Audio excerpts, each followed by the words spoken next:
Hey guys, welcome back. Today I wanted to highlight this Jackson and Perkins exclusive rose called Sweet Rose of Mine. You can get it in both a 24-inch tree form and as a bare root shrub. And lucky for me, I was able to get both last year.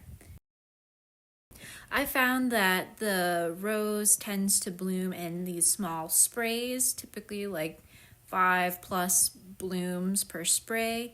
I have my rose tree in a pot because I garden in zone 5A in upstate New York, so it would never survive our winters. They are super harsh.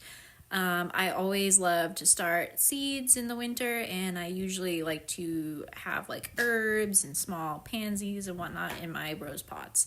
And I grow a few rose trees. The other rose tree that I grow is Pope John Paul II. It tends to be growing upright. I'm going to try trimming it back next year and see if I can get it to be more branching and overall blooms around the whole shrub. Here it is in a bush form, being swallowed up by mint. I had mint in a pot. We PCS'd out of state for a couple years, and I came back and mint had taken over this whole garden space. So I've been fighting it ever since.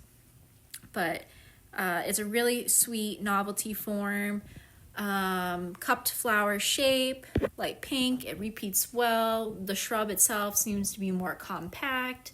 I haven't tried cutting it yet for vase life, but I will try to do that next year and report back. So thanks so much for watching, and I'll catch you in the next one.